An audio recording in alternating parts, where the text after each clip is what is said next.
A todos, un saludo a las personas que están en la plataforma Zoom acompañándonos.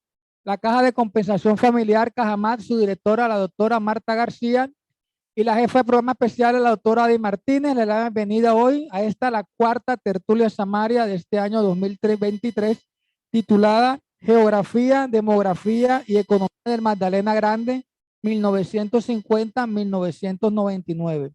Bueno, y hoy nos acompaña como ponente de esta conferencia la doctora María Aguilera Díaz. Doctora, bienvenida, gracias por estar con nosotros compartiendo. Y a continuación vamos con el doctor Edgar Rey Cini, moderador de Tertulia Samaria, para que nos haga la presentación de esta conferencia. Muchas gracias.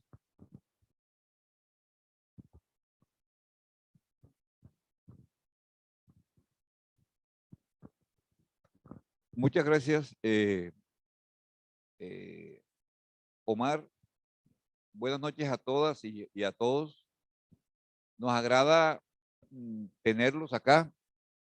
Igualmente le damos un saludo a los compañeros que están virtualmente. ¿Cuántos tenemos, Manuel? 7, 4.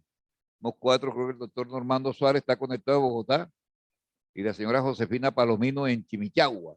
Qué bueno.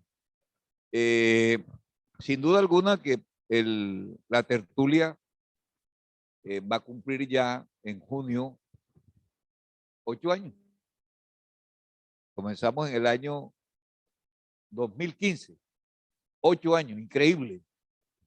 Creo que no hay en Colombia, habría que mirar, Ian, usted que le gusta explicar cosas, que otro ejercicio académico se ha hecho en Colombia que tenga una duración como esta, sobre todo la metodología. Porque yo recuerdo que el Banco de la República hacía una cosa en Cartagena, que creo que ya no hace, los seminarios que eran 3 días seguidos, 4 días seguidos, que eran bien interesantes. Yo estuve creo que en el último, que después ese tomo creo que no ha salido. Pero esto de hacer 10 conferencias en un año, una mensualmente, de verdad que es bien interesante. A mi juicio parece, a veces puede darse uno a veces cansado, qué sé yo, repetitivo, pero ahí vamos. Y de esos años llevamos 6 tomos, como todos saben. Estuvimos presentando el tomo 5 y 6 en la Feria del Libro. De verdad que los samarios que fueron se llevan el libro, como Cajabano, ese no es su negocio, entonces lo regalamos. Además, tengo que anunciarles que ya ayer, anoche, quedó el tomo 7, falta un capítulo nomás que estamos ya ajustando, pero ya el libro, el tomo 7 está listo. Estamos confeccionando una portada porque le vamos a dedicar la portada a la prensa samaria de mitad de siglo, del siglo XX. Es decir, al Estado, Zona Bananera, al Cronista, el Heraldo Nacional y algunos periódicos que hemos conseguido. ¿Por qué? Porque digamos, las conferencias, 5 conferencias por lo menos, sus fuentes van a ser la prensa. Ian, Adriano, el mío, en fin. Es decir que en el mes de junio posiblemente, o julio, yo creo que julio, estamos presentando el tomo 7. Y eso es bastante reconfortante porque el Cajamac se ha propuesto publicar 2 tomos este año. O sea, el tomo 8 debe quedar listo en noviembre, diciembre, para presentarlo en el mes de enero. Ya tenemos por lo menos 4 capítulos que han llegado, que estamos ya pegándole la primera revisión. Saben que eso tiene un proceso tedioso aparentemente, pero queremos hacer un texto con rigor, que sea digno de citarse, que pueda ser considerado en las bases de datos científicos, académicos, ¿verdad? Y este tomo va a estar importante. Bien, en la conferencia, el siglo XX, como les decía en algún momento, lo escogimos por varias razones. Por mirar la dinámica social, política y económica de el antiguo Magdalena Grande, que si no estoy mal, creo que nunca apareció como Magdalena Grande, sino Magdalena. Yo creo que los académicos les hemos agregado el grande, ¿no? Porque nunca apareció grande. Yo, Magdalena. ¿Verdad? Yo bauticé un libro del José Manuel Díaz Granado, que el papá del poeta José Luis, un libro sobre economía precisamente, hasta 1946, y le pusimos Magdalena Grande. ¿Quién dijo vamos a poner Magdalena Grande? Y le pusimos Magdalena Grande. Eso lo señalo porque evidentemente el siglo XIX, el siglo XX ha tenido unas dinámicas importantes, ¿cierto? Económicas, políticas, sociales, culturales, que han sido determinantes un poco de la sociedad. En estos días se murió la reina del carnaval del año 1952, doña Olguita Gloria Guido, ahora Guida, casada de Díaz Granado, ¿verdad? Doña Beatriz ya está viva, igual porque ya está muy joven, 80 años. Beatriz Gutiérrez, ¿no? Que también fue reina del 57, 85. Y Leonor Vives de Echeverría, todavía está viva en Barranquilla, fue reina del 58, del 59. O sea, yo como ando en esas pesquisas últimamente, he encontrado que todas están vivas y que toda la élite barranquillera, Samaria quería ser reina del carnaval, eso sí lo tengo clarísimo. Entonces la prensa ha sido clave, la prensa ha sido clave. Y por eso les decía que vamos a tener aquí antropólogos, ya hemos tenido antropólogos, economistas como Juliet, bueno, ella es de comercio internacional, ¿no? De comercio internacional, Egna, Joaquín, Jorge Elías, bueno, ellos son economistas, historiadores, y ahora tenemos a María Mayo Aguilera Zúñiga, no, Díaz. El Aguilera, es que la vez pasada tuvimos a Clara Zúñiga Aguilera. Entonces yo decía, pero ¿cómo así? Como yo hago el comunicado de prensa, yo decía, pero ¿cómo así que me está quedando aquí? Como tengo es una plantilla. ¿Qué pasó con la plantilla? Me está equivocando. Mayo trabaja, estudió economía en la Universidad de Cartagena. Supongo yo que en la época en que estudió Mayo, en las 70, no había economía, sino en la Universidad de Cartagena, en la costa, porque la Universidad del Atlántico y la del Magdalena tal vez tenía economía agrícola, pero para esa época no recuerdo, posiblemente sí, no sabe. Y hizo otros estudios en la Universidad Tecnológica de Bolívar, la maestría, etcétera. Pero lo que quiero destacar de María, y que esta fue una sugerencia de Joaquín, que forma parte del triunvirato, es la información que el Banco de la República maneja. Mayo forma parte de ese grupo de investigadores, economistas, creo que en su fundamental, del Centro de Estudios Económicos Regional, que el Banco de la República tiene 3 o 4 en el país, no recuerdo, y uno lo tiene ubicado en la ciudad de Cartagena. Eso estuvo organizado en su inicio tal vez por Adolfo Meisel, y ahí estuvo Joaquín Viloria, de ahí lo repatriaron para Santa Marta, lo cual nos pareció maravilloso, que volviera a su tierra, a los almendros. Mayo sigue allí, ahí está Jaime Bonet ahora, que no, vamos a ver cómo hacemos para traerlo. Hemos querido que venga Jaime Bonet, que es de Valledupar, trabajamos con él en el Corpes, gran investigador, estudió en Estados Unidos, ¿no? Fue un doctorado, estaba un doctorado en Estados Unidos. Y Mayo, entonces, economista, es investigadora. Sí, María es la única que yo creía que vive de eso. O sea, los demás dictamos clases. Y cuando nos queda tiempo, pues hacemos investigación, como diría García Márquez, hablaba de la literatura trasnochada o de la literatura nocturna. Yo hablo de lo mismo, yo soy un investigador trasnochado, que lo hago a las 3 de la mañana, 4 de la mañana, cuando me queda el tiempo después de ir a clase y de calificar, como en estos días, los 150 muchachos que tengo de alumnos en la universidad.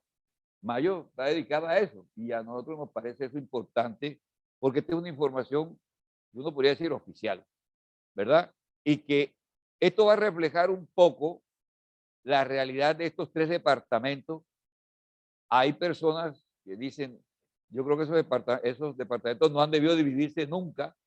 Hay otros que creen que sí, ¿cierto? Y hay algunas confusiones. Yo en estos días ya llegó el corrector de estilo, pues, la cuchilla de los escritores de estos tomos, y yo le explicaba a Ricardo y al diseñador de las carátulas que la Guajira como intendencia no formaba parte del Magdalena. Era una cosa diferente. O sea, la Guajira era de la línea negra, como acostumbré yo a entender, de Riohacha a Maicao hay una línea negra hacia arriba. Esa es la Guajira. De hecho, los de Uribia dicen que los riohacheros son samarios, son magdalenenses, que los guajiros propiamente de Uribia para arriba. Y en alguna medida tienen razón. Nacho Vive y los otros le cambiaron el nombre a eso, no tenían nombre que encontrar, la Guajira, y integraron los 2 territorios, el de la Intendencia de la Guajira y el pedazo del Magdalena, de la provincia de Padilla, lo integraron en un departamento. Ese sur de la Guajira aparentemente iba a ser, era para el Cesar, y iba a quedar un departamento un poco más, pero Nacho Vive se levantó 2 años antes, en 1965. Pero a pesar de todo eso, nos parece interesante mirar eso que Mayo ha llamado geografía, demografía y economía en el Magdalena Grande, 1950-1999. Y nos parece clave porque uno a veces da opiniones, que ha sido como lo tradicional, opiniones sin ningún acervo probatorio, para utilizar una palabra, un concepto de los abogados, ¿cierto? Pero esta información creo que va a ser muy importante. Mayo, te agradecemos. Mayo hizo hoy un periplo de Cartagena aquí, con paro incluido en Ciénaga, porque no le pagan a los profesores, a los aseadores y a los vigilantes de Ciénaga. Estuvo ahí 1 hora, no sé, ahí en esa carretera, que eso es un dolor de cabeza, ir a Barranquilla, va a tocar contratar aviones para ir, porque efectivamente eso es un conflicto ahí permanentemente. Pero estuvo aquí con nosotros y te agradezco nuevamente a ver que compartamos estas historias, esta geografía, esta información con nosotros aquí en Santa Marta. Muchas gracias.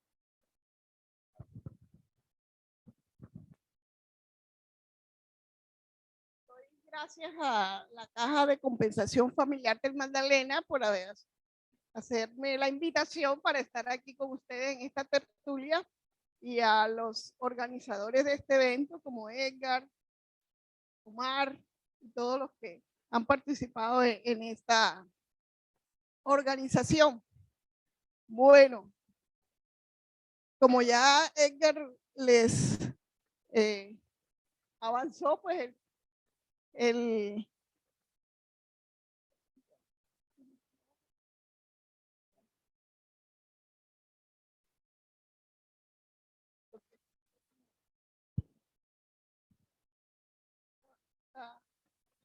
yo quiero comenzar con unos mensajes que considero que son los principales mensajes que yo voy a exponer en esta charla. Entonces, aquí lo que quiero mostrar es que los 3 departamentos del Magdalena Grande, cuando hablo de los 3, Cesar, La Guajira y Magdalena, tienen características geográficas diferentes, y ya lo vamos a ver de manera gráfica. En este periodo el crecimiento de la población de los 3 departamentos fue superior al de Colombia. Y la estructura de edades cambió. Igual ha pasado en el país, llevando a que entonces a finales del siglo habían más personas en edad de trabajar que las que habían a mediados de siglo. A la vez se urbanizaron, aunque los 3 departamentos tienen una población en zonas rurales mayor a la que tiene el promedio de Colombia. El recurso humano mejoró algunos indicadores. Sin embargo, cuando los comparamos con el promedio del país, todavía son inferiores. La pobreza de la población de estos 3 departamentos aún supera a la del promedio nacional. En el caso de la total, la supera en 19 puntos, y en el caso de la rural, comparada con la urbana, es mucho mayor la rural. Por el lado de la parte económica, hasta mediados del siglo XX, la base económica del Magdalena Grande era la agricultura y la ganadería. En la segunda mitad hubo cambios, sobre todo en el sector primario, que era el que predominaba en esa primera parte del medio siglo, para luego ser el sector de servicios el que predomina posteriormente. El crecimiento de la economía de estos 3 departamentos, medido a través del PIB, Producto Interno Bruto, fue superior al del país, pero con una volatilidad mayor a la que se dio en el país. Y el PIB per cápita, que es un indicador que nos mide qué tanto se produce, en promedio produce un trabajador comparado con el resto de Colombia, vemos que es más bajo que el promedio de Colombia. A pesar de que la actividad ganadera perdió peso, todavía sigue siendo importante en estos departamentos. Como lo vamos a ver, las áreas han crecido para estas actividades y continúa siendo la ganadería la actividad de mayor uso del suelo. Y por último, mirando las finanzas de los gobiernos departamentales, se encontró que tiene una alta dependencia de los recursos nacionales, o sea, las transferencias son las que predominan en los ingresos del departamento. Entonces, la charla la voy a dirigir en este orden. Iniciaré con los aspectos geográficos, luego demografía, capital humano, pobreza, desempeño económico, y finalizaré con unas reflexiones.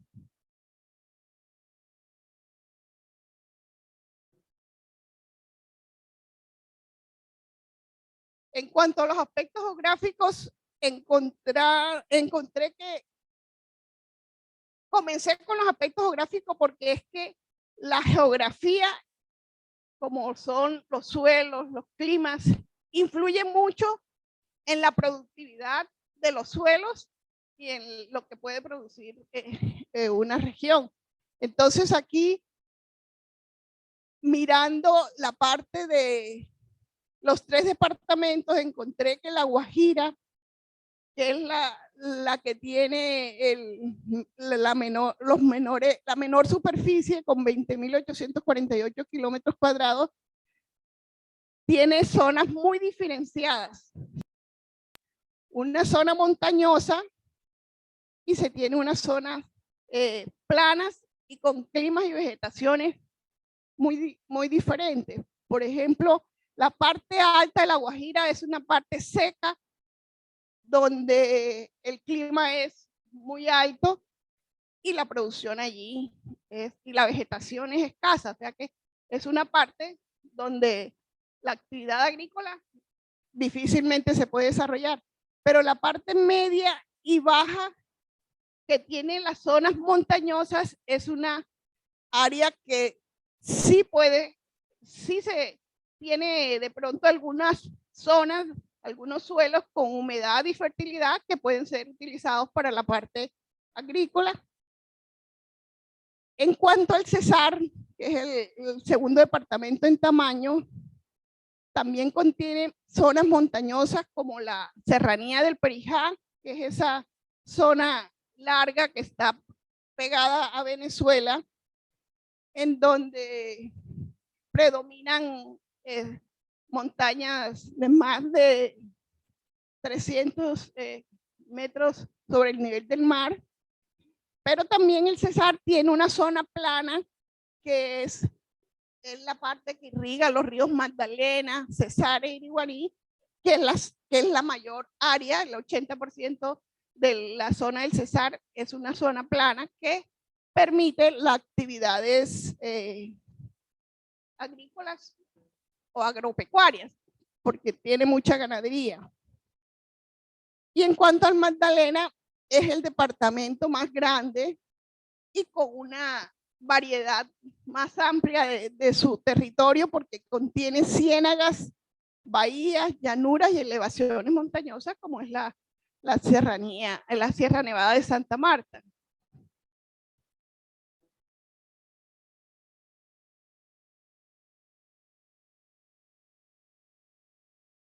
Ahora entremos a la parte de demografía. Aquí les estoy mostrando la tasa de crecimiento promedio entre 1951 y 1993. La barra verde es el promedio de los 3 departamentos, pero tenemos información para cada uno y allí vamos a observar que los 3 departamentos en conjunto crecieron más que el país, que crecieron 3.3% promedio anual, mientras que el país creció el 2.5% promedio anual. Pero aquí se destaca el crecimiento que tuvo el departamento del Cesar. En este periodo el crecimiento del Cesar fue 4.4%. Y eso, como lo voy a mostrar más adelante, obedece a que fue un departamento que tuvo su bonanza algodonera, atrajo mucha gente del interior, de los Santanderes, de Tolima, y eso llevó pues al crecimiento del Cesar en determinados periodos exactamente fuera más alto. Veámoslo por periodos. Aquí están los 5 censos que se hicieron en la segunda mitad del siglo XX, y como pueden observar, los crecimientos más altos se dieron en el censo se observaron en el censo del 64 y del 73. Y en el Cesar, el mayor porcentaje de crecimiento se dio en ese periodo. Pero en La Guajira, el mayor crecimiento se dio en el año 73. En 1973 comenzó a hacer inversiones o en los años 60 y 70 se comenzaron a hacer inversiones en este departamento, inversiones más que todo para la explotación de gas, y también las salinas recibieron mucha inversión en esa, y esas inversiones atrajeron inmigrantes. En el caso del Magdalena, el mayor crecimiento se dio en 1985.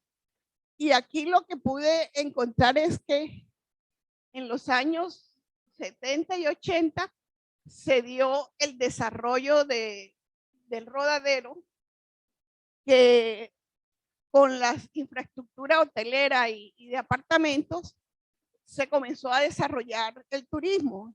Eso influyó en ese crecimiento del Magdalena en el 85.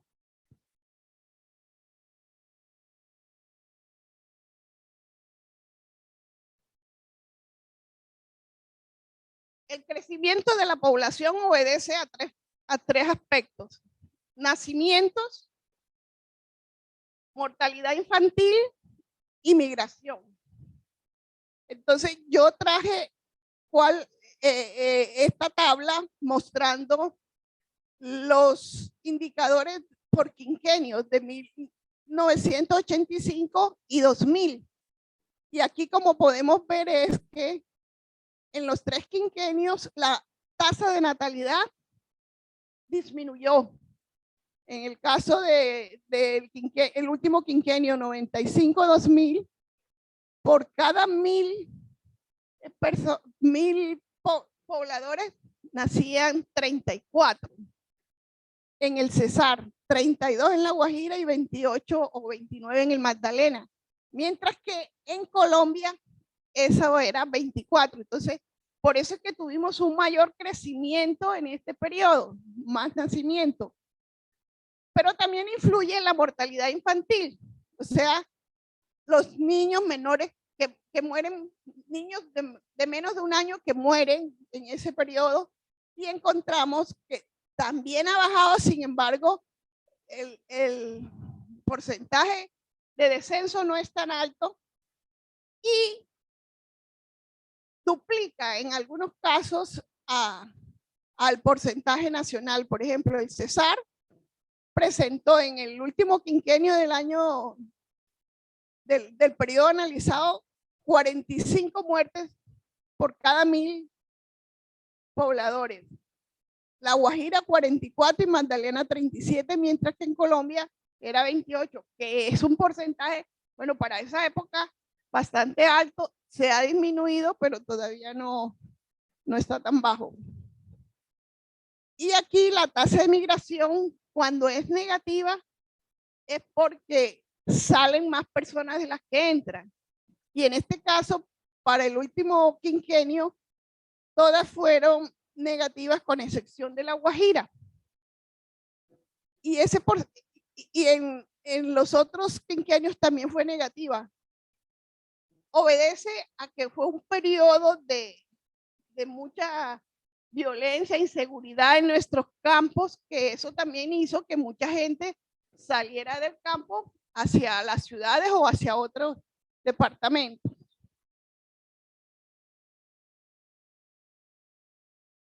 Aquí otro cambio que se dio en este periodo es la población en 1951 que vivía en las zonas rurales era mayoritaria. En el caso del Cesar era el 74%, de La Guajira el 61%, Magdalena el 60%, y el Magdalena Grande en conjunto el 63% de la población en 1951, según el censo de ese año, vivía en zonas rurales. Y el resto en las cabeceras. Pero ya para el último censo del siglo XX, que fue el 93, esto se cambió. Hubo un cambio en donde ya la población en las zonas rurales o cabeceras es mayoritaria y la de las zonas rurales descendió. O sea que invertimos la distribución de donde vivía la gente. ¿Y esto a qué se debe? A que la gente se viene a las ciudades a buscar mejores calidad de vida, salud, educación. Y si se tiene un campo que no está desarrollado, que no tiene vías, que no tiene los servicios públicos, pues eso hace que la gente del campo emigre hacia las ciudades. Otra información demográfica que les traigo es el de la distribución, la estructura de edades. ¿Por qué muestro esto? Porque es que esto influye mucho en las políticas públicas que se deben dar de acuerdo al porcentaje de población. Y en el 51 se observa que los menores de 15 años conformaban el 46% de la población de ese año. En el Magdalena Grande, porque esta información no había para los departamentos, para los 3 departamentos. Y la población entre 15 y 64 años, que es la que se considera como población económicamente activa, con edad de trabajar, población productiva, era el 51%. Los menores de 65 eran el 2.9%. Si nos vamos a ver la información en el censo del 93, encontramos que los menores de 15 años disminuyeron.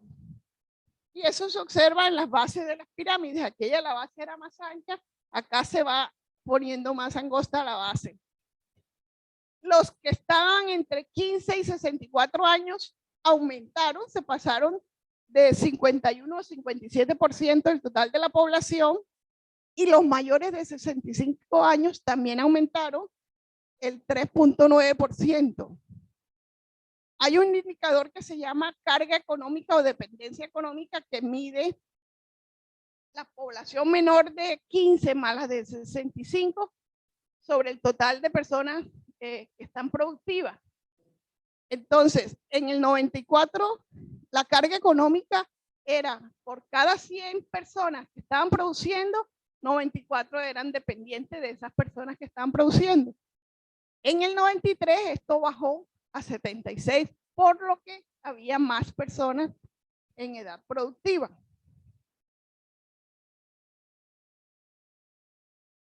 Entrando ahora a la parte del capital humano, yo lo voy a analizar bajo dos indicadores de educación, porque el capital humano tiene que ver educación y salud. Yo solamente traigo los indicadores de analfabetismo para la población de 7 años que no sabía leer y escribir, y en el 51 el Magdalena Grande tenía el 54% de su población era analfabeta. Y si nos vamos a ver por zonas, el 66% en las zonas rurales era analfabeta y el 36% en la cabecera. Ya para el 93, para esa época no tenía información de Colombia, pero para el 93, comparando este mismo indicador tanto por zonas como por total, encontramos que ha bajado, porque bajó del 54 al 16 el total, pero sigue siendo superior al de Colombia, que en este caso era el 10. Y en las cabeceras bajó al 10, en Colombia era al 5.8.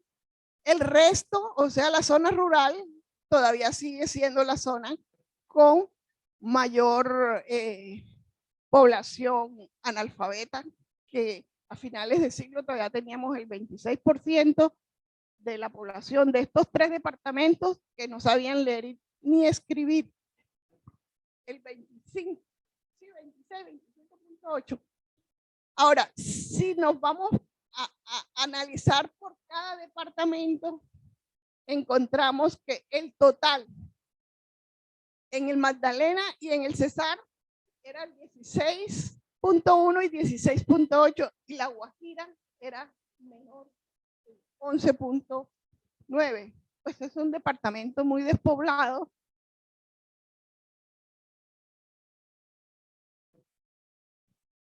El otro indicador que me ayudó a medir capital humano fue el nivel de educación para los mayores de 5 años. O sea, ¿cuántos años aprobados tenía la población del Magdalena Grande?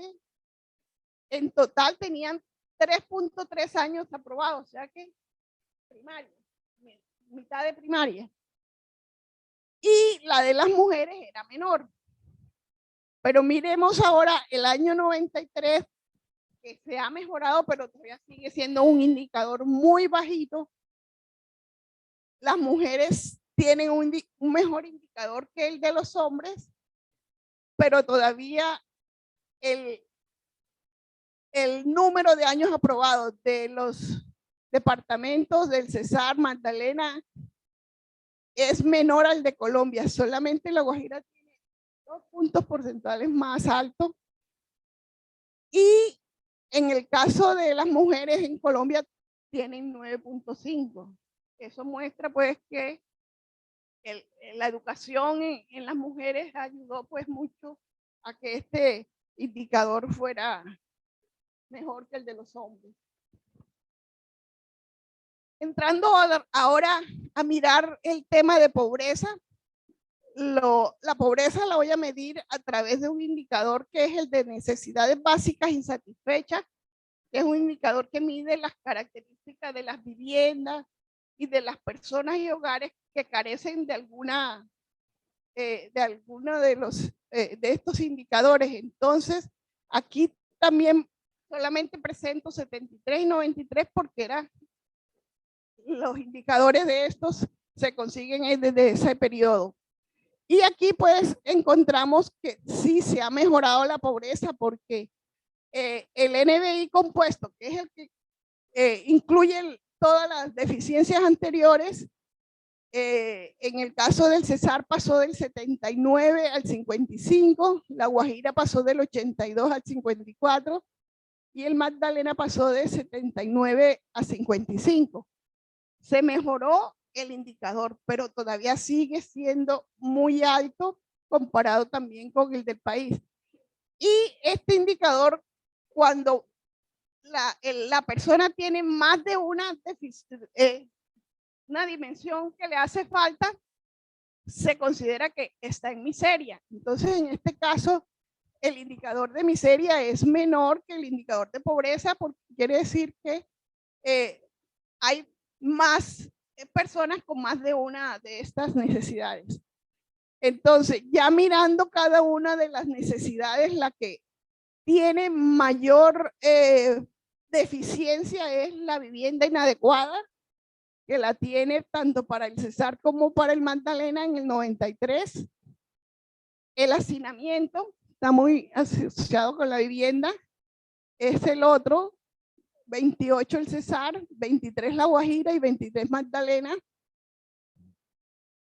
Y los servicios inadecuados son más deficientes en la Guajira. Ahí pues vemos pues que la pobreza mejoró, pero sigue siendo alta. Y si vemos la pobreza por zonas, también encontramos que si en el 73 el Cesar tenía en la cabecera el 70% de su población con alguna necesidad básica insatisfecha, en la zona rural era el 89%. Y en todos los departamentos las zonas rurales superan a la cabecera. Por ejemplo, en el 73, la población de La Guajira era en la zona rural, era pobre en un 92%. Comparado con Colombia, también estamos por arriba, porque si Colombia en las zonas rurales era el máximo 59, en el 93, en el Magdalena, en La Guajira, que era donde más bajo lo tenía, era 57. Bueno, aquí en este caso estaba más bajo La Guajira, pero lo que era Cesar y Magdalena tenían unos indicadores rurales de pobreza rural muy altos.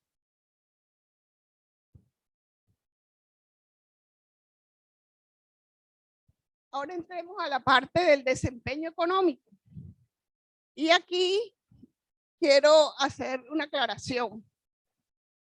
Puse esa línea punteada vertical porque es que de los años 60 al 75 teníamos como fuente INANDES, que fue el DNP contrató a esta institución para que se comenzara a hacer las cuentas nacionales porque no se tenían a nivel de departamental. Y a partir de allí ya la fuente es DANE, pero con lo que es SEGA, porque el SEGA hizo una unión. El DANE tiene varias bases de datos y hizo un empalme y está como fuente SEGA. Aquí, como les decía, La Guajira fue la que más creció. En términos generales, La Guajira presentó en todo el periodo un crecimiento del 7%. El Cesar, el crecimiento fue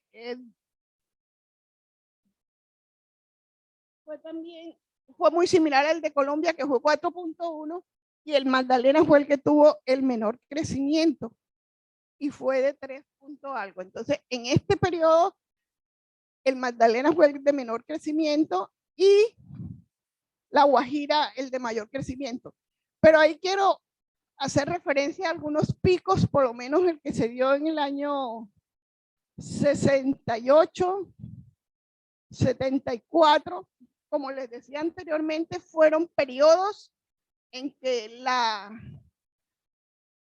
inversión que llegó a la Guajira hizo pues que algunos sectores, en este caso, los sectores que más crecieron en este periodo de los primeros 15 años fueron el comercio, que ha sido una actividad para la Guajira importante, pero también comenzó a crecer sectores como el secundario, en este caso sería la generación de gas, por ejemplo. Luego, en los años 78, 82 y 89, también la Guajira se muestra un crecimiento bastante elevado. Es más, llegó a crecer hasta el 25% en promedio anual. Y esto obedece pues también a que fue el periodo que se dio, el precio del petróleo comenzó a subirse exageradamente, entonces otros productos energéticos como el carbón comenzaron a adquirir valor, y en el 76 Colombia hizo un contrato de asociación entre Carbocol e Intercor y explotaron, comenzaron a la exploración y explotación de las minas de la Guajira, del Cerrejón. En el Cesar, esto comenzó más tarde, como en los años 80.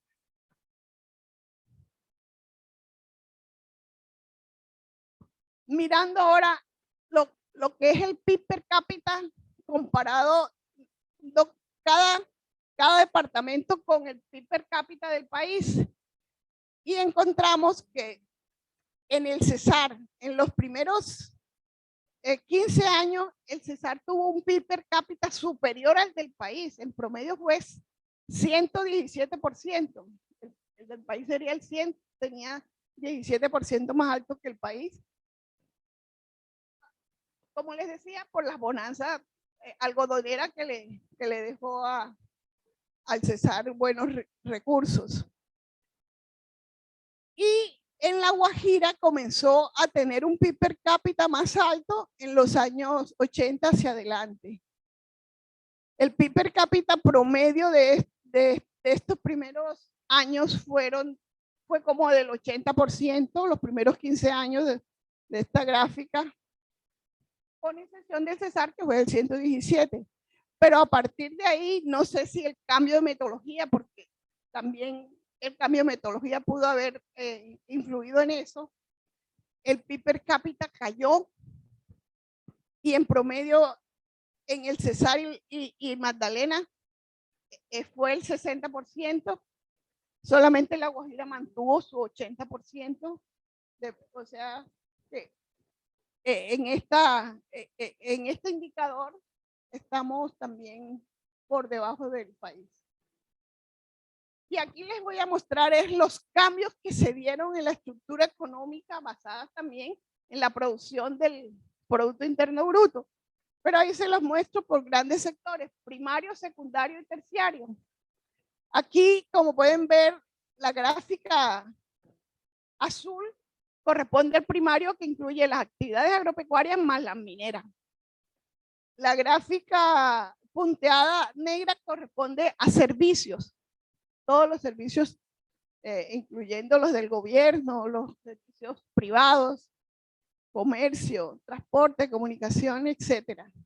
Y la otra es la secundaria, que incluye industria y generación de energía eléctrica, gas, agua, porque ellos tienen un proceso de transformación.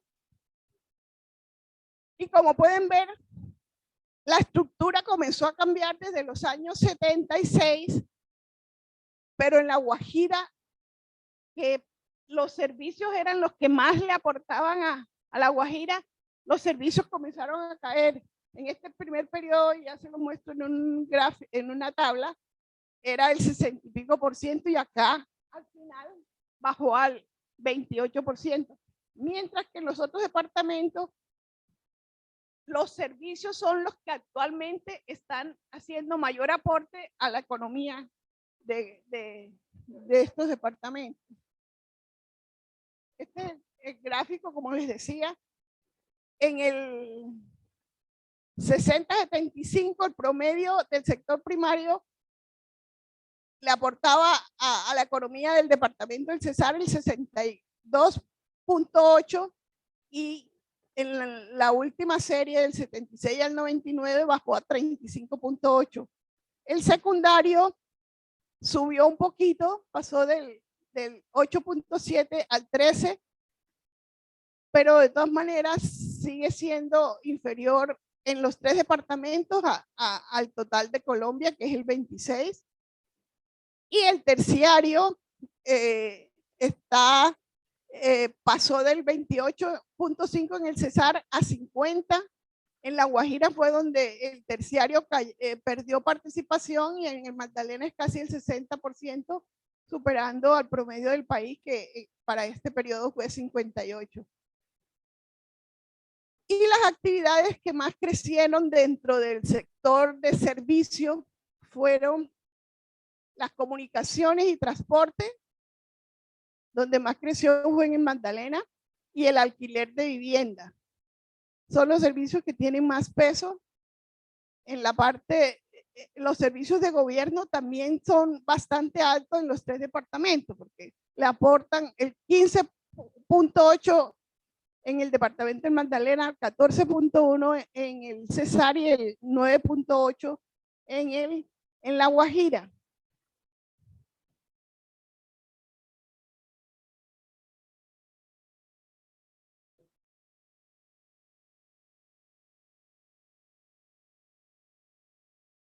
Bueno, como les decía, estos departamentos siguen siendo departamentos con vocación agropecuaria. En el 51, el Magdalena Grande ocupaba cerca de 3.350.000 aproximadamente hectáreas utilizadas en usos agropecuarios. En particular, el 46% se lo llevaba la ganadería, tenía un alto porcentaje en bosques, un 39%, y la agricultura era del 12%. Yéndonos, esto basado en el censo agropecuario de 1960. La información última que conseguí del siglo XX, que fue la de 1999, es basado en unas encuestas agropecuarias que hace el Ministerio de Agricultura. Y aquí se observa que se aumentó en 2 millones el área utilizada para usos agropecuarios. O sea que, a pesar de que perdió peso relativo dentro del PIB, siguen siendo un sector con una importancia en estos departamentos. Y es así que habían 5.300.000 hectáreas en uso agropecuario, pero en el Cesar era el 80% de su área, en La Guajira el 71% y en el Magdalena el 74% dedicados a la ganadería. Mientras que la agricultura estaba alrededor de 11, 10 en el Magdalena y en La Guajira era el 4.4. Los bosques disminuyeron bastante, pasamos de 39% a un 6% en el Cesar, un 15% en La Guajira, casi 16% en La Guajira y un 10% en Magdalena. Áreas destinadas a bosques dentro del área agropecuaria. Y como el mayor porcentaje lo tiene ganadería, pues traje cuál era el inventario ganadero que había en estos dos periodos. Y encontré que en el Magdalena Grande, yo le sigo llamando Magdalena Grande porque une los tres departamentos, tenía un inventario de ganado bovino de 1.090.000 cabezas de ganado, que en el año 1999 se triplicaron. Se registraron 3.151.000 hectáreas. Y las áreas en pasto pues también se duplicaron, y el número de cabezas por hectárea, que es un indicador que uno determina, pero eso es un promedio, pasó de 2 cabezas en el 60 a 1.3, o sea que hoy tenemos una ganadería más que usa más tierra porque intensiva, extensiva. Intensiva es cuando es más cabezas por hectárea. Ahora hay búfalos en la zona húmeda, sí.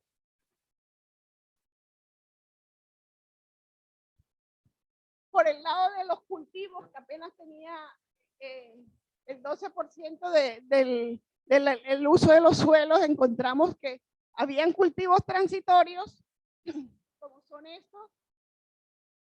El Magdalena tenía 130.000 hectáreas en cultivos transitorios, donde se destacaba el maíz, el algodón y el arroz como los tres cultivos principales.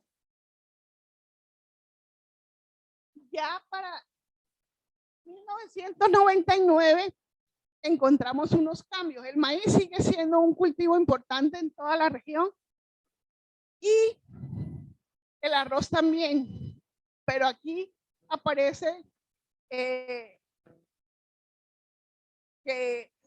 el algodón es ya lo que se produce en algodón es mínimo.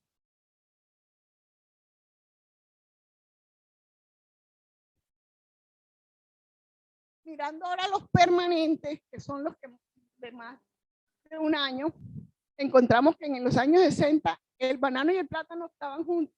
La clasificación la pusieron juntas, era 39.282 hectáreas. Ya para el 99, el banano de exportación registró en el Magdalena 13.438 y el plátano en los tres departamentos 6.573. 6.573 el plátano y el banano de exportación 13.000. Pero aquí aparece la palma africana, en donde en los años 60 no se tenía registro. Ya en los años, a final del siglo XX teníamos 48.000 hectáreas cultivadas que se cosechaban en esa época con palma africana.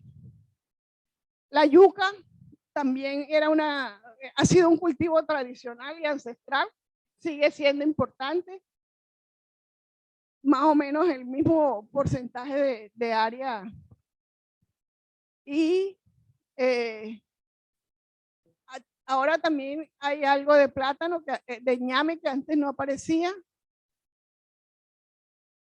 Entonces, esto en cuanto a la agricultura. Ahora vayamos a ver el carbón, que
como 945 millones de dólares por exportaciones de carbón.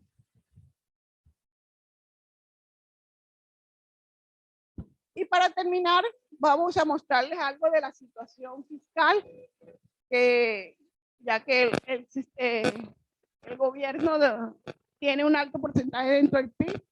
Y aquí lo que les estoy mostrando es el valor de los ingresos totales a pesos de 1999. En el lado para ustedes, y en el lado izquierdo es la distribución de esos ingresos en el total de ingresos corrientes de los gobiernos departamentales. Entonces, el Cesar, que es la línea, en la gráfica azul, fue el de mayor crecimiento de los ingresos. En este periodo, el Cesar creció sus ingresos en un 30 y pico por ciento, 35. El Magdalena creció también sus ingresos, pero fueron menores. Y en La Guajira, aunque creció también un buen porcentaje, fueron los de menores ingresos de los gobiernos. Y en términos generales, las transferencias, en especial las transferencias de la nación, son los que le aportan en un 80% a La Guajira y Cesar y en un 73% al Magdalena.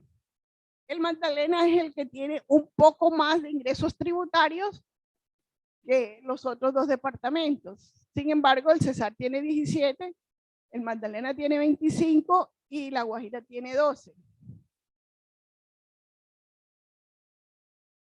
En cuanto a los ingresos tributarios, estos departamentos dependen mucho de los... sí, estos son los ingresos al consumo de cerveza y de licores son los que le dan mayor ingreso tributarios a los departamentos, y le siguen los cigarrillos. El registro y anotación es muy poco, timbre y circulación otro tanto. Por el lado de los gastos, vemos que crecieron también, pero los gastos crecieron, si en el Cesar los ingresos crecieron el 35%, los gastos crecieron al 42%. O sea que los gastos crecieron un poco más que lo que crecieron los ingresos. Y el mayor porcentaje se lo llevan los gastos para funcionamiento, que en el caso del Cesar fue el 67.5, en el caso del Magdalena 68.6 y en La Guajira el 35. En gastos de capital, La Guajira sí sobresale con un 30%. Estos gastos de capital es formación bruta de capital, o sea, porque es que ahora el DNP incluye como gastos, los gastos sociales los incluye como gastos de inversión, pero aquí son gastos de inversión en lo que se pagaba por concepto de salarios, de gastos generales, y acá en gastos de capital es la formación bruta de capital.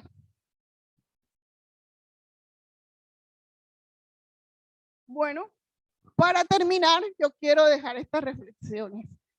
El sector agropecuario es un sector importante para la región. Somos una región con vocación ganadera. Tenemos que seguir apoyando ese sector, pero este sector tiene que cambiar sus sistemas de producción, ya dejar de ser una producción tradicional y hay que ir aplicando tecnología, ya sea estudios de suelo, tecnologías que traigamos de otras partes que puedan funcionar aquí, maquinaria, semillas certificadas, en fin, a la agricultura hay que meterle tecnología al igual que a la ganadería, porque la ganadería hay que hacerla más intensiva y ahora se está usando mucho el silvopastoril, o sea, bosques rodeados de cabezas de ganado. Estos departamentos como La Guajira y el Cesar tienen que invertir mejor sus recursos, porque esos recursos son agotables. El Cesar dicen que tienen reserva para 30 años. Después de los 30 años se van las empresas mineras que pagan muy bien y quedan allí esos municipios sin los ingresos que les está dando. Entonces, allí lo que habría que invertir es en capital humano, porque el capital humano es importante para mayor productividad, e infraestructura de educación, vías, saneamiento básico, entre otros, porque si esa región tiene buena infraestructura, puede atraer empresas de diversas, por ejemplo, en el caso del Cesar, las empresas lácteas, ya que hay tanto ganado. Entonces también es necesario pues que se le facilite la creación a esas empresas productivas que sean generadores de empleo, ingresos y que reduzcan la pobreza, que es demasiado alta. Y en cuanto a los gobiernos locales, estas transferencias están condicionadas tanto para salud, tanto para educación, tanto para...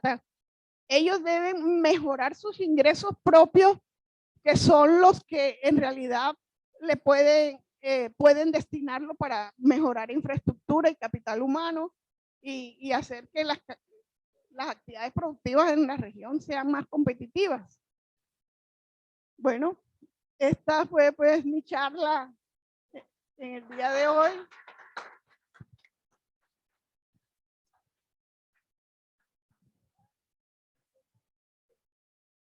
Gracias, Mayo. La verdad es que a veces los números no nos gusta verlos a los sociólogos. El número por el número no nos dicen muchas cosas a veces, ¿no? Pero escuchando aquí a María Aguilera, que entre otras cosas es de Tamalameque, Cesar. No, la Llorona Loca era de Chimichagua. Y se fue para allá, no, pero era de Tamalameque, pero se fue para... Sí, uno llega a Chimichagua y lo primero que dice, el gallo tuerto, la Llorona Loca, no sé quiéncito, todos eran de Chimichagua. Ahí está doña Josefina Palomino, entre otros, que ahí es de Chimichagua, prima hermana del maestro Barro. Bueno, mire, a mí me parece bien interesante, como digo, a veces los números no nos gustan, los economistas son con la misma, su misma formación, pero nos desvisten, por decirlo de alguna manera, nos descubren esa situación en la cual uno a veces no quiere verla, ¿no? No quiere verla. Uno puede hoy pensar históricamente el atraso. Fíjese, la formación de capital humano. Poca formación, poca inversión en capital humano. Hoy todavía. Uno escucha a los gobernadores hablar de los proyectos de no sé cuántos edificios, esto. Hoy había paro aquí en Ciénaga. El paro en Ciénaga que aguantó a María para llegar temprano a Santa Marta. ¿Por qué era el paro en Ciénaga? Porque a los aseadoras y a los administrativos de los colegios del Ciénaga no le pagan. ¿Qué pasa eso? No hay colegio, no hay sanitario, no hay, etcétera. Esa inversión en capital humano me parece bien interesante. Y hay algunas cosas, María, no sé si de pronto la información es más volátil, por utilizar esa palabra, y es si estos tres departamentos tienen agua, es decir, tienen peces, o sea, debe haber una pesca importante, pero me parece que está como es muy pequeña, ¿verdad? Ahora hace el comentario pronto. Digo esto por una razón, o sea, tenemos río, el Magdalena, el Cesar, el Ariguaní, etcétera, Ciénagas, ni se diga, y tenemos, si no estoy mal, 400 kilómetros del del Mar Caribe, desde allá de arriba, de La Guajira, hasta aquí, hasta Santa Marta, tenemos hasta Ciénaga, pues hasta el río Magdalena tenemos como 400 kilómetros, no recuerdo cuántos kilómetros hay ahí. Eso quiere decir que tenemos un potencial pesquero clave, ¿no? Que sería como un buen recurso de explotación. Y otra cosa que me llamó la atención es cómo a la final estos departamentos han sido departamentos, sobre todo estos dos, en los últimos 50 años o menos, 40 años, los departamentos han sido departamentos de bonanza, ¿cierto? Bonanza bananera, bonanza, bueno, la marimbera de alguna manera también fue una bonanza, ilegal pero bonanza. La bonanza algodonera, el café, que ya tenemos, y carbón últimamente. Lo que a mí me preocupa es que esa regalías o esa bonanza que produce una regalía importante, creo que los economistas, les escuché alguna vez, esas regalías no han sido sembradas. Es decir, se va a ir, en La Guajira se van a ir no sé en cuántos años, en el Cesar se van a ir, y van a quedar los huecos. Pero van a quedar los huecos y se van. Se llevaron el carbón y listo. La pregunta es, ese capital humano, esa regalía hubiera sido fuerte invertir en capital humano, en fortalecer el capital humano. Y la otra cosa que me llamó la atención de tu conferencia, María, que me pareció interesante, excelente, mirar esta parte de la economía, es el tema de La Guajira. Yo no he podido entender, Juaco, tú que también eres economista, yo no he podido entender cómo un departamento como La Guajira, con estos indicadores, los pelados se mueren de hambre. O sea, ahí hay un problema de balance, yo no sé cómo llamaríamos eso, porque estos indicadores son importantes, ¿cierto? Pero sin embargo, en La Guajira arriba se mueren los muchachos por hambre, que llaman desnutrición, pero eso se llama hambre, sencillamente. Entonces, a mí me parece que ahí hay una reflexión que podríamos, no sé si puedes aportarnos un poco, pero lo cierto es que en nuestros departamentos, y otra cosa que me parece, joda, que la burocracia, es decir, recaudamos, pero nos gastamos más en la población, en funcionamiento.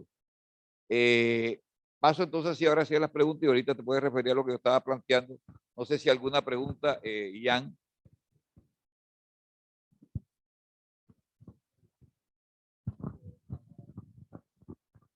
Más que pregunta, pues es un comentario de muchas de las variables que presentaste, pues me llama la atención, por ejemplo, que el PIB per cápita de los tres departamentos y el desempeño económico de los departamentos en el periodo 65-67, 1965-1967, se mantiene imperturbable hasta cierto punto. No hay una variación significativa a pesar del hecho de la división del territorio en las tres zonas que hoy componen los tres departamentos. Eso tendría alguna explicación, el hecho de que una situación política de la división administrativa que genera tensiones o genera algún tipo de incertidumbre no impacta ni en el desempeño, ni en el crecimiento o en el decrecimiento del PIB per cápita o el desarrollo económico de esas tres zonas.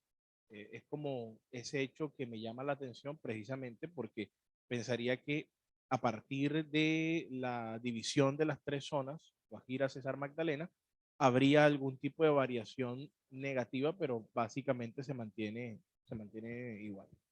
Tú hablas de la primera parte, de los primeros 15 años, 60, 75.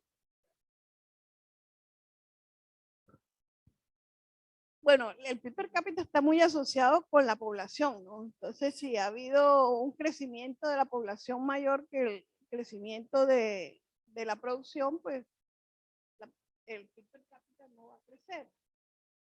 Y lo otro, yo también pienso que de pronto la metodología que usó INANDES era una metodología nueva que apenas estábamos iniciando nosotros a hacer cuentas nacionales departamentales, no modificaba mucho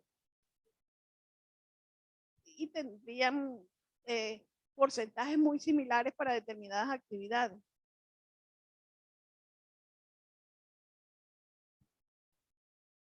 ¿Qué más? Tengo una curiosidad breve que tiene que ver con la Guajira. El doctor Viloria me confirmará esto. En la exposición Puxipú que presentó el Banco de la República, se mencionó que la población guayú es la que más cabezas de ganado tiene, incluyendo bovinos, por encima de regiones ganaderas. ¿Eso es verdad? Pero en bovinos, pero en en ovinos y caprinos. Es donde existe el mayor inventario, es en La Guajira del país, sí. Caprino y ovinos. ¿Cómo vincula eso a la alimentación, que es la inquietud de Edgar? ¿Y por qué desnutrición? Si tienen la proteína La al proteína. alcance. Bueno, allí, para contestarte de una vez lo tuyo, Edgar, ahí yo tengo mi apreciación. Primero, La Guajira no tiene la infraestructura vial para llevar a los diferentes rancherías la suficiente alimentación. Y lo otro, que eso lo ha dicho hasta Wilder, que sabe mucho de esto, es la cultura guayú. Nosotros cuando hubo una campaña comenzamos a llevar harina, por ejemplo. De todo el país le mandaron harina a los guayú y resulta que los guayú no comen harina. Ellos tienen otros alimentos que de pronto nosotros no conocemos y los producen son ellos. Entonces lo que habría era que procurar que esa cultura de alimentos de los guayús se mantenga, se incremente para que ellos puedan alimentarse con...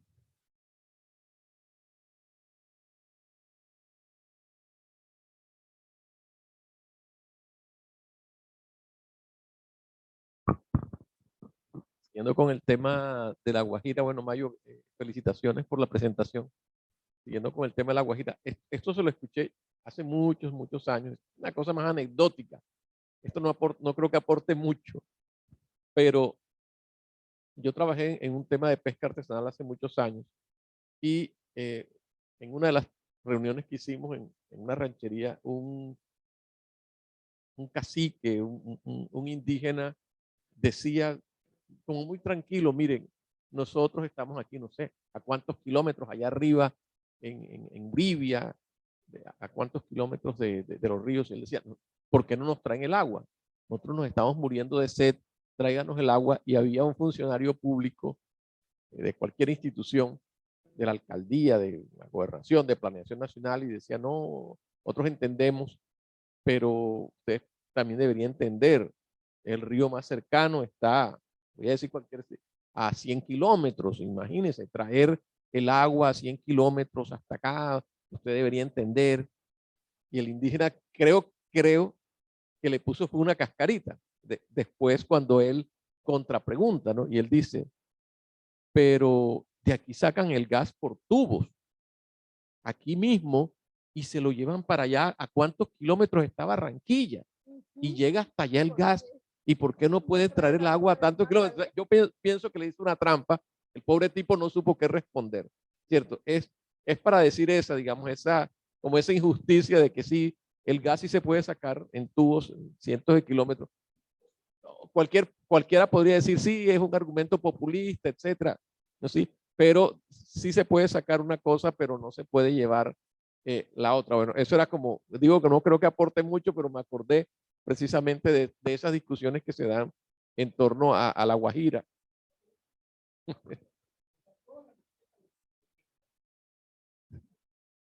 Y lo otro es, claro, y lo otro es el tema de las bonanzas que planteaba Mayo y luego lo retomaba Edgar.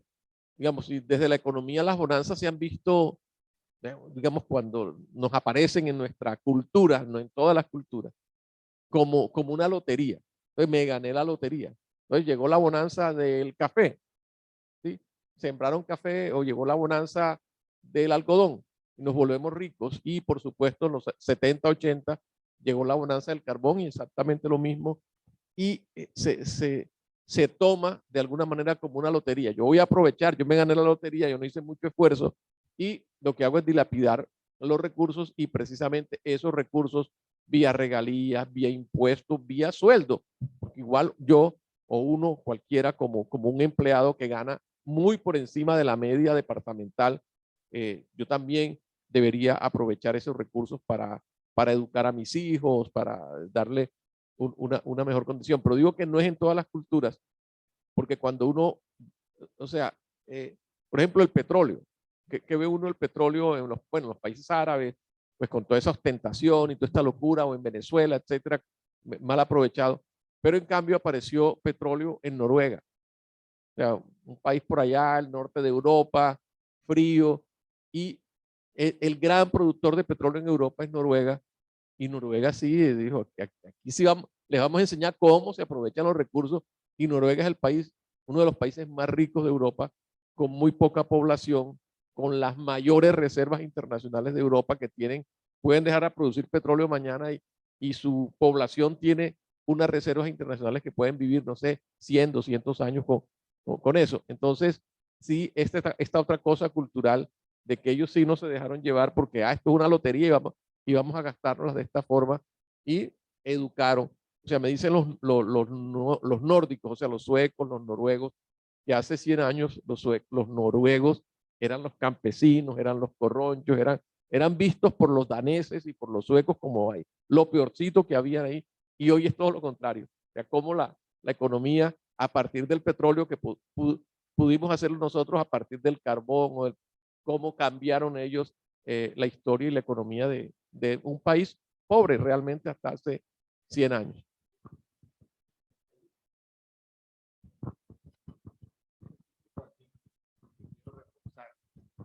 Yo trabajé en la Universidad de La Guajira y hicimos con el doctor Enrique Daníez, que era gobernador, en el año 86, 87, el trabajo sobre las zonas áridas.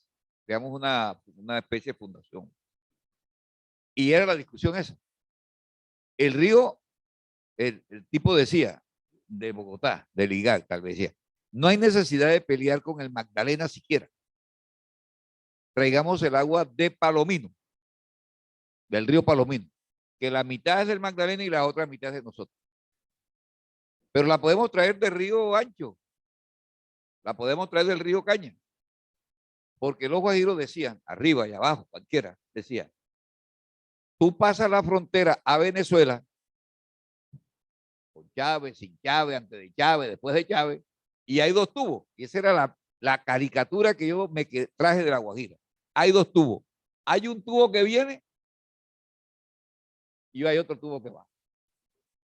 Uno se está llevando el petróleo para Caracas, digamos así, ¿no?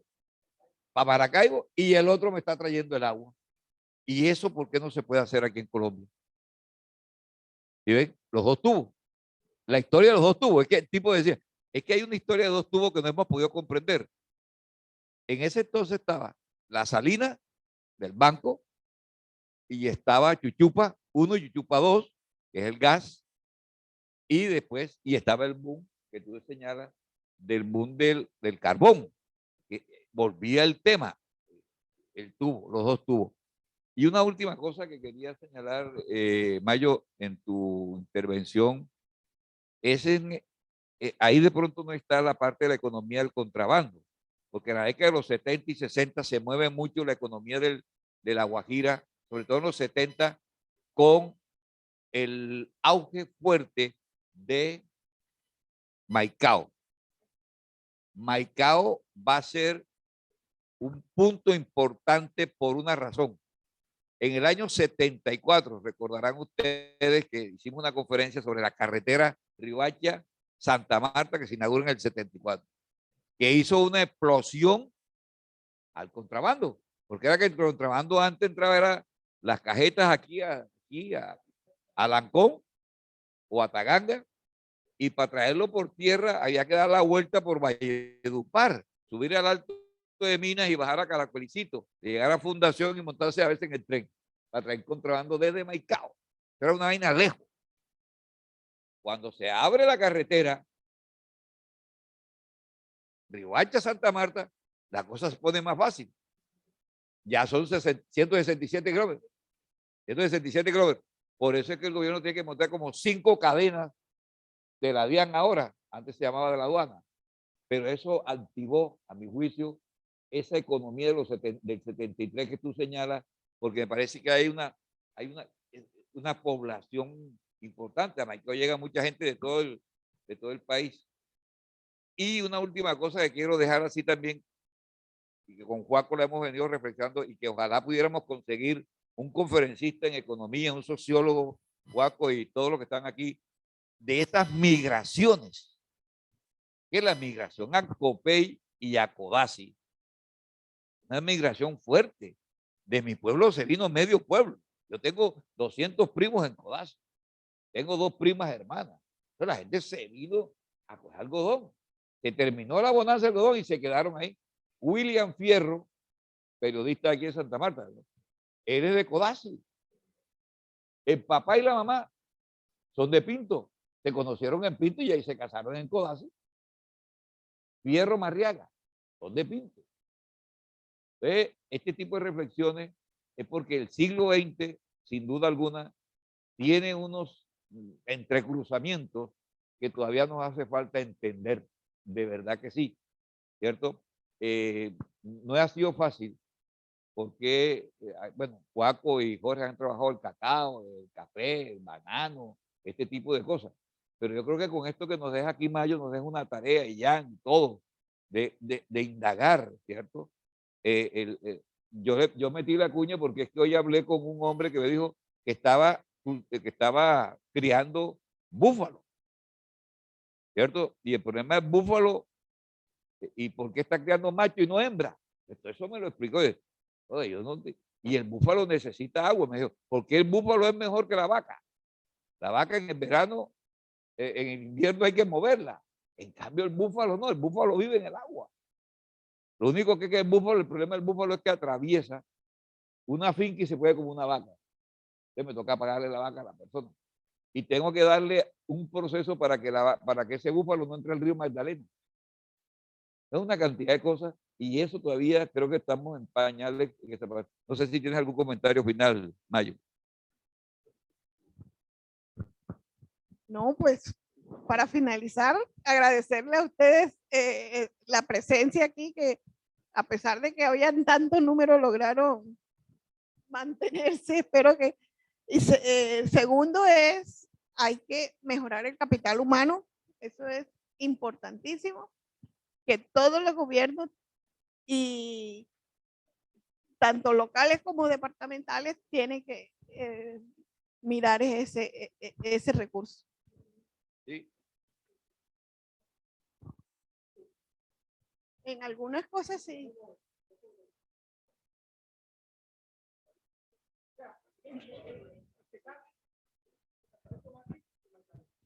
Pues mire que sí, porque los ingresos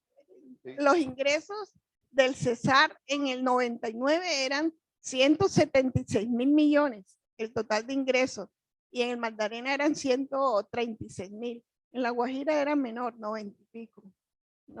Y el Cesar hoy tiene mejores carreteras, por supuesto. Hay una cosa que es la bonanza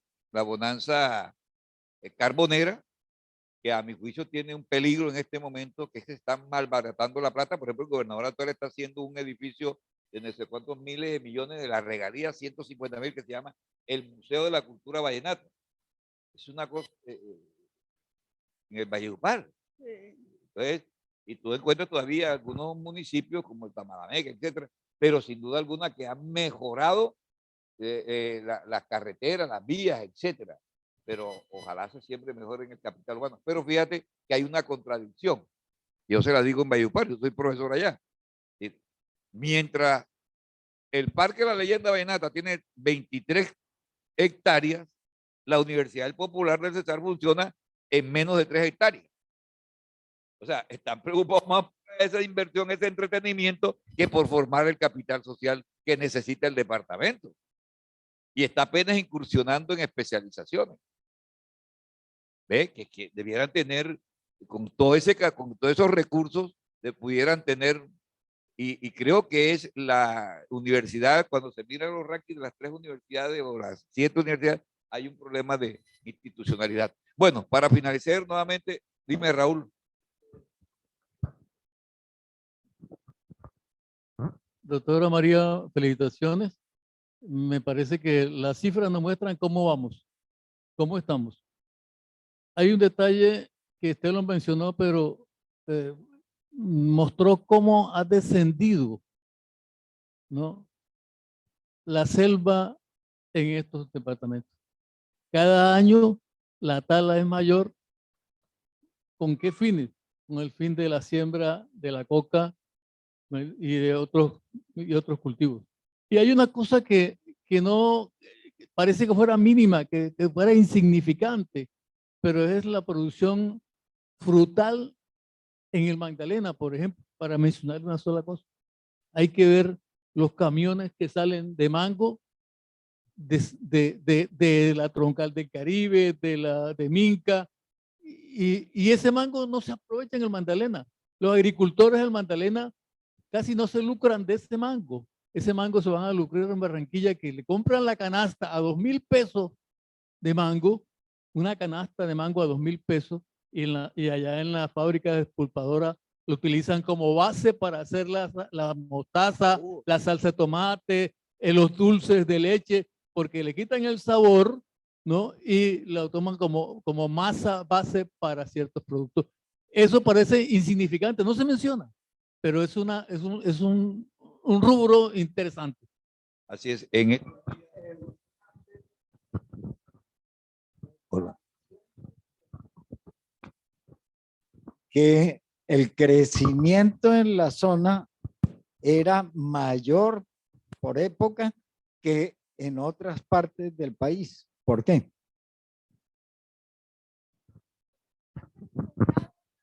Era como,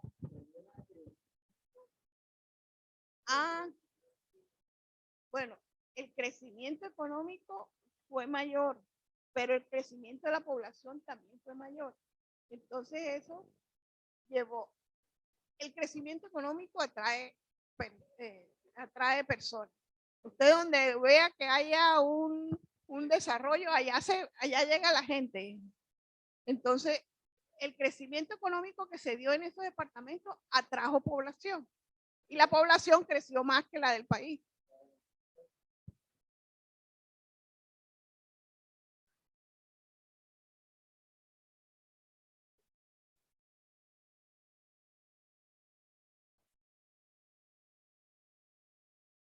Lo que pasa es que, bueno, las zonas cafeteras vienen desde hace mucho tiempo produciendo y tiene su gente. Acá se trajo gente de otras partes y se establecieron. Decía el ministerio, la OI, tal vez, no me acuerdo, una entidad hace muchos años, produjo como 20 tomos sobre migraciones en Colombia. Ese es bien interesante porque es mostrar cómo la gente iba, eran las migraciones transitorias, ¿no? Pero en el caso del Cesar, y esto es bien interesante, se establecieron, es que Codazzi se estableció. Es decir, que, miren, Codazzi era un pueblito, el Copey, eso eran unos pueblitos. Bueno, Bosconia es una excepción después de la bonanza. No existía, pero después de la bonanza algodonera. Pero lo que era Codazzi en el año 60, cuando yo tal vez eso no era nada, pero la gente comenzó a quedarse. O sea, es que devolverse para Pinto había que ir a Barranquilla. Siempre tenían que dar la vuelta a Colombia. ¿Para qué me voy para Pinto si yo me puedo quedar aquí en Barranquilla, aquí en Codazzi? Hicieron, y el clima es el mismo. Entonces, yo, ¿para qué voy a hacer para allá? Bueno, terminamos. Les agradezco infinitamente. Quiero invitarlos el próximo 27 de junio. 27 de junio va a venir el doctor Normando Suárez Fernández de Villanueva, Guajira. Vive en Bogotá, profesor de la Universidad Nacional de Colombia, sociólogo y va a haber maestría. Él va a hacer un tema que es importante y esperamos que llegue lo que les gusta el vallenato y la cosa. Se llama Memoria Musical de la Provincia en el Magdalena Grande.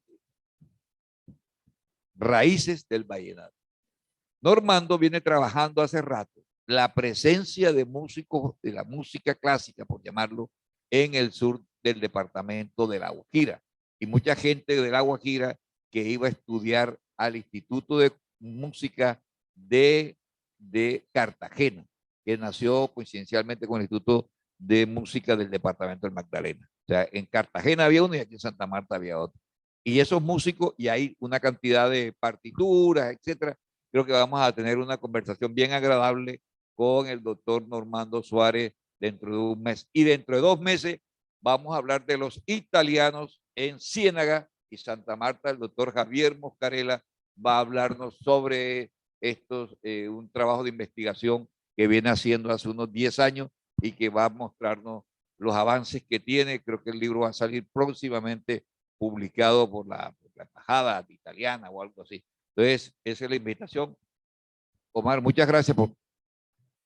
Bueno, muchas gracias a todos por estar con nosotros compartiendo esta tertulia.